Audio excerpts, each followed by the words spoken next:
Hello, everyone, and welcome back. It's been a while, so I'm kind of rusty, and I probably say that every single time, so this probably should be the intro every single time.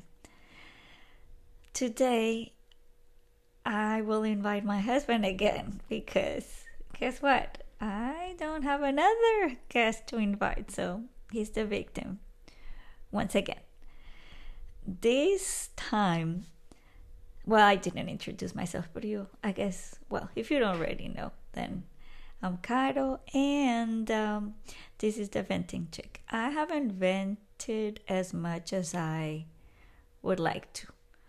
So probably we need to do that here soon, because that is what I started this for. So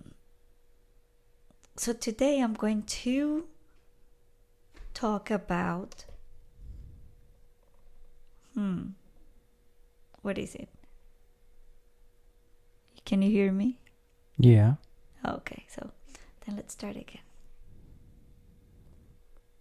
So hello everyone. Welcome to my podcast, The Venting Chick.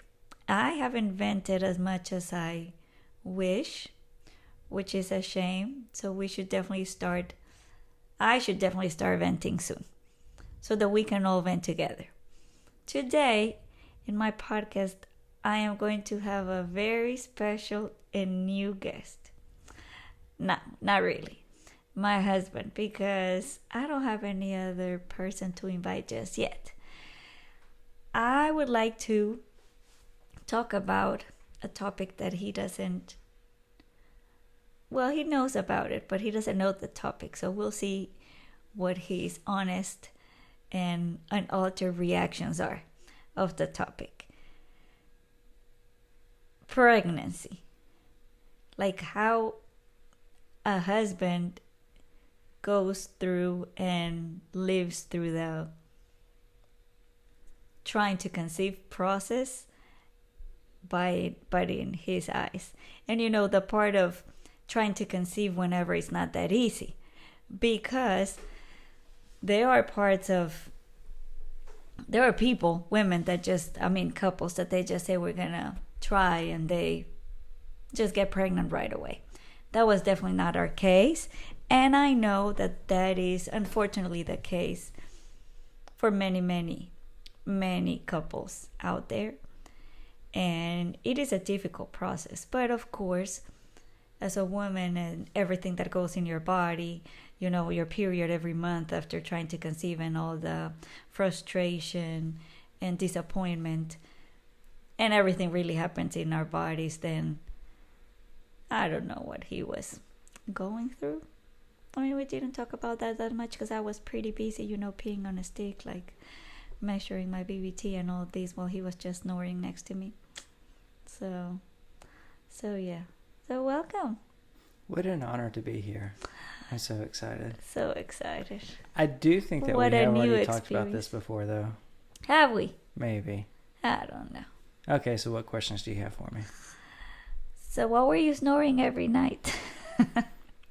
It's my coping mechanism. No, I guess the part that I do want to ask you, and then maybe we can make this short, is, were you feeling pressure? Like, in the process of trying to conceive, I think, maybe I'm wrong, the pressure that a woman feels of not being able to get pregnant is really, really high.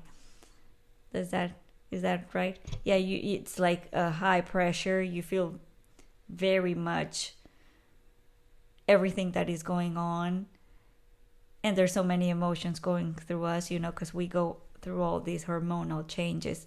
That is a normal thing during our periods, our cycle. But then... Yeah, I felt the overflow of emotions flowing onto me from you, so I couldn't imagine what it was like. And then, but my question is did you feel like, how does that pressure transfer to the husband of a woman, like when you're in a relationship where you have been trying to conceive for several months? And I don't think we have talked about it. We were talking about the sleeping baby. So. I mean, if it kind of helpless, that's how it translates over to me, because there's like nothing that I can do, especially when I know that you're doing everything that you can. You're taking all the vitamins, you're measuring your hormone levels, you're peeing on the stick, you're measuring your BBT, and so you're doing all this stuff, and like I know that you're doing it right and doing it correctly, taking all the supplements, all the vitamins and stuff like that, and still no baby. So it just gets a little frustrating, intense, and you feel like there's nothing that you can really do except for just kind of sit there and hold your hand. Now, I'm going to put him under the bus. Let's do that together. So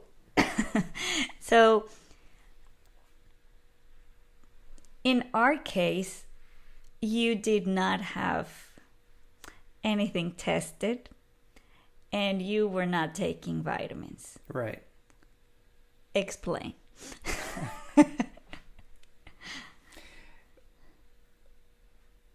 I plead the fifth. No, I don't know. I mean, were you trying to get me to take vitamins? Yes. I don't know. I mean, I don't know why I didn't take the vitamins. I mean, you wanted me to go and get his sperm. Yeah. Tested. And that was just extremely weird to me. And why? Just because it was just really weird, and it would have been a very awkward experience, and it wasn't something that I wanted to do selfishly. Do you think at some point you would have done it? That's a great question. So in our case, our process was long, and I know that I think I keep saying that the videos that I have recorded so far is that I know my time that I spent trying to conceive was really not that long compared to other women and other couples out there. But even though it was not that long, it felt so long to me. All of us just live this. We can only just share how we experience it. And even if I believe that even if it's 2 months, 3 months, 4 months of trying to conceive without any success, I feel that those 4 months can be really, really stressful. So for our case, since we started trying to conceive till we actually got pregnant, I got pregnant, was 2 years.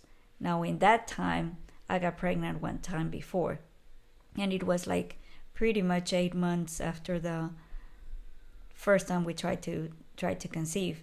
And then I had a miscarriage, and after that, I think it was after the miscarriage, it was like 8-9 months again till I got pregnant again with our baby boy.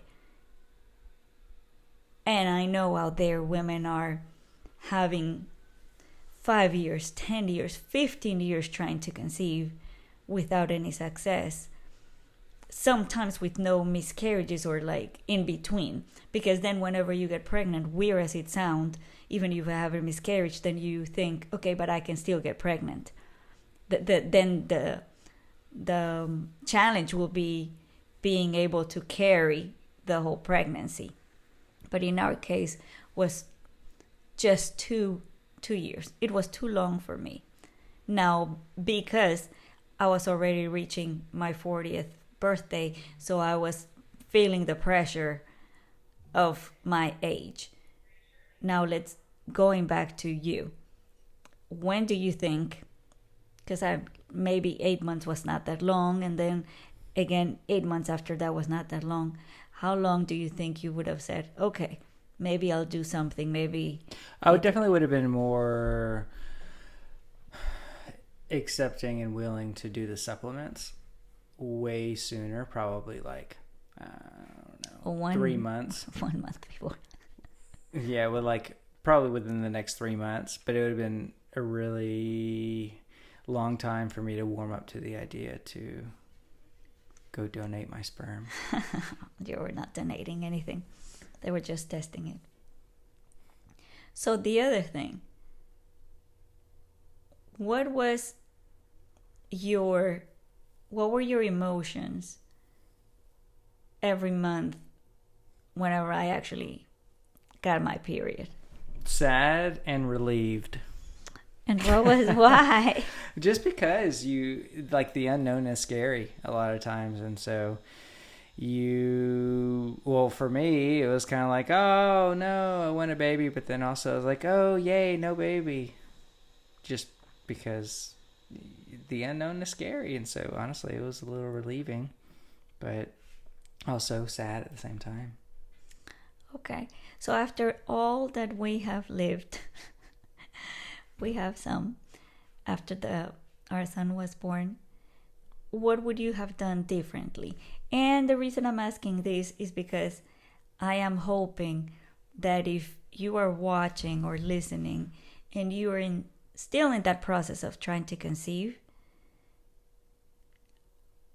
and maybe you are struggling with your husband's reaction or actions towards the whole process or how he's acting, like what would you have done differently and how would I? Well, what I would have, obviously hindsight's always 20/20. What I would have done differently is put myself in your shoes and try to be there for you a lot more. Just because, I mean, I'm not having to deal with that on the deep emotional level as you. You know, my hormones aren't raging like up and down through that whole process like yours are. And so it's really difficult for me to even begin to imagine what it's like to be hopeful and then let down over and over once a month for a very long time. So for me, it was easy for me to kind of get numb to it maybe after 6 months. But for you, it was a very real feeling, probably just as real as it was the very first time. And so it's like you're reliving that moment every single day, kind of like that movie. What is it? The Edge of Tomorrow with Tom Cruise and Emily Blunt. So, yeah, that's, I would definitely try to be more understanding and take the time every month that you did get your period and just to console you and reassure you and remind you that I'm on your team and that we're in it together and it's not just you by yourself. So that's probably the biggest thing that I would do, because it's so easy just to kind of be like, oh, well, we didn't do it and we'll try again next month. We didn't get pregnant this month. We'll try it again next month. But you still need time to grieve, and you still need time to mentally and emotionally prepare again for that next month's possible letdown. Yeah. Like for me, it was a lot easier for me to kind of just be like, okay, we didn't do it. There's next month. We can try again next month. But for you, it's a whole process. So then again, that's probably why you only get your period once a month. It's so that you have a whole month to grieve and get emotionally and physically ready for the next try. Wow, that's another topic right there. Anyways, but I don't think you answered my question initially. I was saying like how much pressure a woman feels during all these trying to conceive process, and how much a woman feels or how much a man feels, because I don't know how much a woman feels. I mean, I'm sure a tremendous amount of pressure. Yeah, like but the thing is like that everything, if you are not getting pregnant, then it's always your fault. Yeah. Like I don't know, this is my perception, you know, it's always like our fault. I have a little something against that, because then if we get pregnant, then they congratulate the guy, how amazing it is. Yeah. But then if the Yeah, I woman doesn't, understand. then it's like, oh, so you suck. So why is it that your sperm doesn't suck? Maybe it is. Like, I guess that is. Did you feel any pressure that maybe something was happening with you, like, or not at all? To understand that. Yeah, I mean, I guess, understand. Yeah, I guess there's always just something lingering in the back of your mind. Oh, we haven't gotten pregnant in a while. Is there something that's wrong with me? But how many times did you think about that? Did you think about that? I don't know. I mean, it's hard to say. It was a long time ago. But I think I only thought of it because you brought it up. During the time? Yeah, because you were always like, go get tested, go get tested. So you thought you were like perfect, like a little angel. Yes. So you don't think that is... So that is interesting there. Because... I'm not talking to you. I'm talking to whoever is listening. That is an interesting thing that I just realized. Because in that process of trying to conceive, there is so much pressure on us, women, that we're always thinking there's something wrong with us. And it turns out that it takes them forever to realize that there might be something wrong about them. It's always on us that there could be something wrong. And that is quite interesting. Instead of immediately, I don't know, putting the blame on someone else. Yeah, because I don't think there's one woman that she's trying to get pregnant and she didn't, and they immediately thought, it's probably his sperm. The first thing that came to her mind was probably, what's wrong with me? And probably that is the same thing that happened to the husband. If they're not getting pregnant, he probably thought, what is wrong with her? Never thought like, oh, what is wrong with me? Maybe we should just... But that is quite interesting how all the pressure of conceiving, it's on us. Maybe it's not such a revelation for you out there, but it's because it's because we have such an easy job. Just deposit the sperm. Just... And then... everything else relies on the woman. The woman is the one who's carrying that sucker for 9 months. And yeah, it's like, I mean, that's why. And then also too, it's the nature of the woman. The woman is like so nurturing, so caring. That's why women lack sleep. You know that, right? Is because in their nature, they are the ones to sacrifice themselves. They are the first ones to sacrifice themselves, like, oh, I'm going to take care of the baby. I'm going to maybe take care of the husband before I take care of myself and let myself sleep. Well, did you... I read some statistics, some facts, supposedly. Because, there's so much information out there that now it's a study of a study of a study, and who knows if anyone really studied that. But I read something that I thought it was kind of interesting. I probably have to dig out to see if it's the reality, but it seems a reality to me. I'm going to say it's a fact that when a man sleeps, well, let's go to the woman. When we sleep, our brain never shuts off. It doesn't. Like, you are like 80%, your brain is kind of 80% aware. Kind of like dolphins. Do you know about them? Because they breathe. It's a conscious act for the dolphins. So if they fall asleep and they're unconscious, they'll drown. So when they fall asleep, 50% of their brain sleeps and then the other one, so that they can keep breathing. Mm-hmm. So for women, supposedly, that is what I read, our brain is like 80% alert. And supposedly, in this study of the study, it has to do too with what you're saying. The nature is to be able to kind of, in the back of your head, if the baby wakes up, you're able to hear it. Which is a fact, because, I mean, we always hear the baby and then the husband is next to it. I slept perfectly. Well, the baby woke up like 1,000 times, and they're like, "Oh, baby slept amazing." Sure, that is usually. And then what I read, then going to the men, so 80% kind of awake or aware or alert when a woman sleeps. Mm-hmm. When a man sleeps, 70% is shut down. So they're like kind of in a coma right there.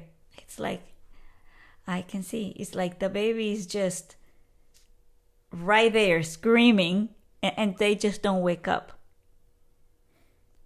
So I thought that was kind of interesting about it. That is very interesting. Another thing that I read was like during pregnancy in the third trimester, you start lacking sleep, which I don't think it's fun. But apparently the scientific explanation of that is that kind of your body is preparing you for the lack of sleep for whenever the baby arrives, which I think it's kind of unfair because you're going to be awake anyway. So why can I just not sleep till the last minute? That is what I would do, hint to nature and the, superior forces out there. We want to sleep till the last minute and then we can be awake. And we would like to be 50-50, their brains to be awake too, so that they can hear the baby. And then we can pretend to be, in a coma or pooping somewhere else, like you guys do. That all men seem constipated, but that's another topic. So then again, let's go back to the trying to conceive part. Do you remember when I told you that I was pregnant? Yes. So what were you thinking? Like I don't know, guys probably don't talk about that. If you say like your wife is pregnant, you just say she's pregnant and you don't go, oh, how did she say? How did she break the news? Like you guys don't share those details. Do you guys share those details? No. How boring. Those are the most amazing details right there. Whenever you told me that you were pregnant, there's the two instincts that you have. It's either fight or flight. Uh-huh. And? I was feeling flight. Okay, explain. So English is my second language, so I don't understand what he's trying to say. No, just basically, I was happy that obviously that we were pregnant, but it was, again, just the unknown, and so I was a little frightened. Yeah. And so I just wanted to run away. Maybe we'll show a clip of this sucker saying like, no, you're not. I remember I was in the bathroom because I was painting. Yeah. And you were like, no, you're not pregnant. Like, yes, I am. It was a very romantic moment. Oh, yes. It was kind of disappointing to me because I'm like trying to be... It was a surprise, to be honest. I was not expecting to be pregnant. So it was not like the other times that I was testing for pregnancy, that you're like kind of waiting. I was not expecting to be pregnant. I was just like peed, I put it there, I took a shower, and then I came out. It's not like you peed and then you wait the 1-2 minutes that you're supposed to wait. It was not like that. I just left it there and then I came out and I'm like, oh my goshiness. So yes. So what else do I want to ask you? What do we want to talk about this pregnancy journey? From what you've learned, what would you say that a couple trying to conceive, a couple, both of them, should do during that process? How can they can make this... Are you talking about a couple journey instead of just a women journey? Any couple or ones where they're having difficulty conceiving? Maybe the ones having problems conceiving. I would say just communicate and be on the same page and make it a goal, make it a priority. And if that's the case, you align your goals and you align your vision, then you establish what the other one needs through the process and through the journey. For example, the woman's going to need a lot more comforting every single month. And for the guy, he just needs reassuring that it's not his sperm that's causing the issue.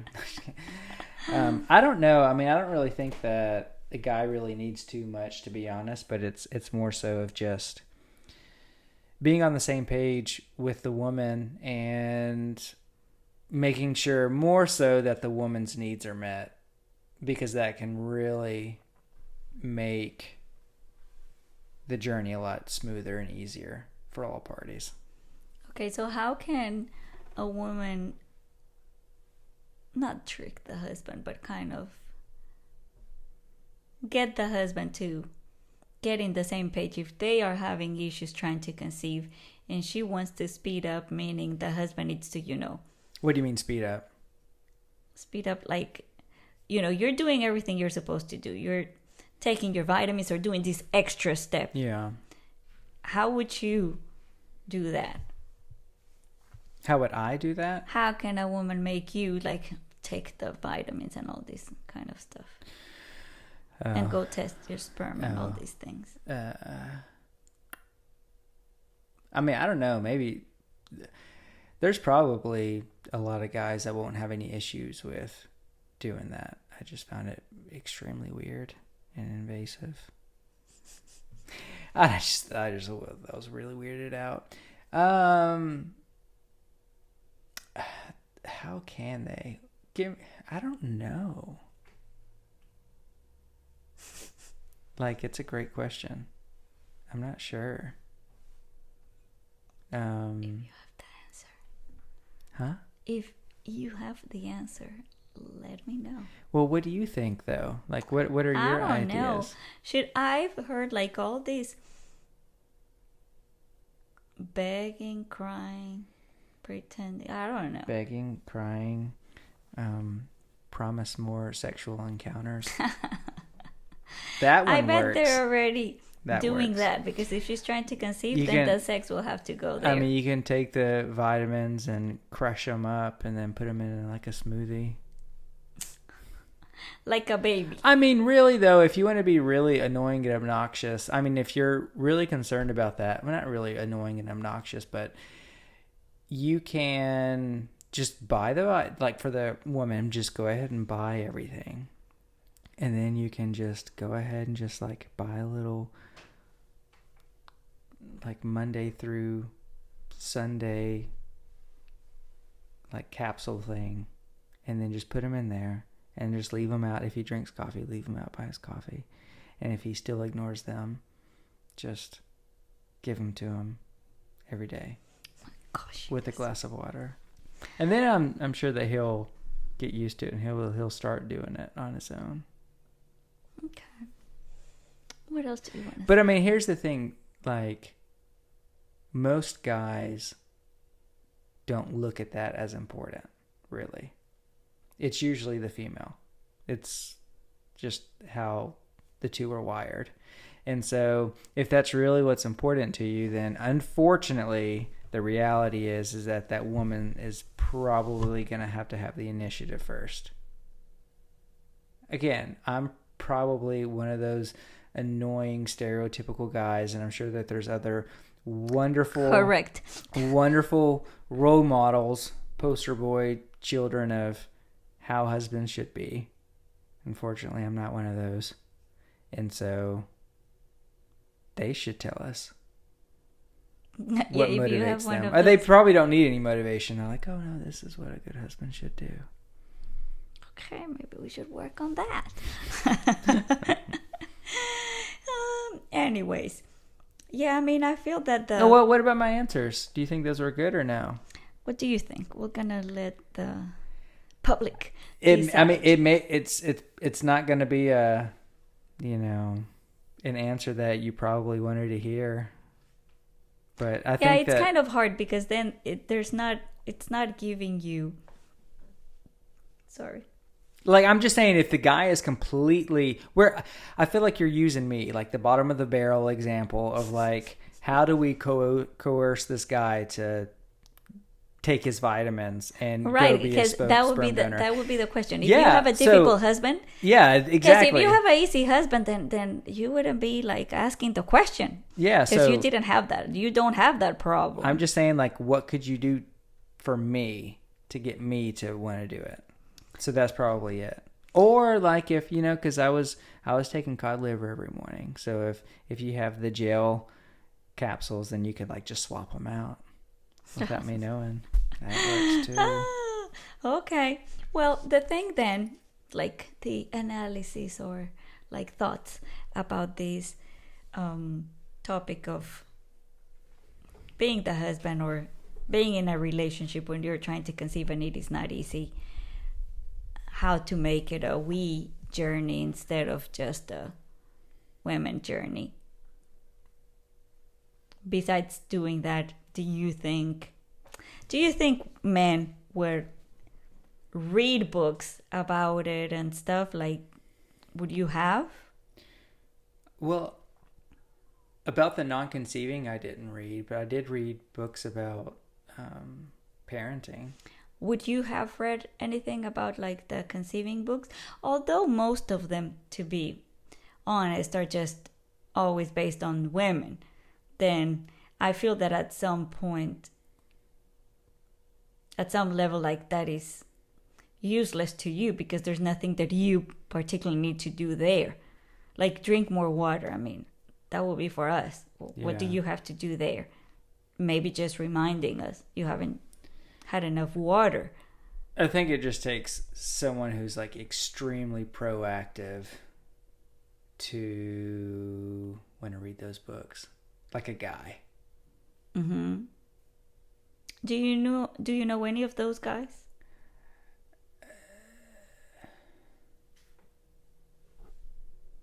No. I was gonna say like yes. I was gonna be surprised. Pedro will probably do. Pedro might. We'll have to ask him. That would be interesting to know. Yeah, Pedro looks like a very... Okay, well, thank you, Mr. Hubby, for answering my questions today. We're just trying to, go back to recording and talking about the topics that I know we are all kind of thinking about, that I read in the forums, in the Facebook groups out there of all these women. Like, we have during this process of trying to conceive, there's so many questions, so many situations, so many things that we think about, good, bad, anxious or not anxious, and this is one of them. So I would like to try to keep on tackling all those questions just so that we can vent together and share our thoughts, to create community, to know that we are not alone, that we all think the same things, that most of us, or who knows, there's a lot of us do not have the husband that will take the vitamins or go test his sperm, and that is okay too. And how to maybe motivate him, or how to talk to him, or maybe just kind of hear, like what I was trying with my husband, to see his point of view so that he could share, so that maybe you can say, oh, this is what he's thinking. Maybe he's just thinking he's just like a regular guy, that this is not something that he's doing because he's mean, but just is not something that is in his nature. He's not the one with the period every month, so he relaxes. He's the one that sleeps with 70% of his brain out. So, that's easy to disconnect. There's another term that we use now too. It's like he's the one in his empty box. Nothing box. In the nothing box all day. And we don't have that nothing box. All of our boxes are full.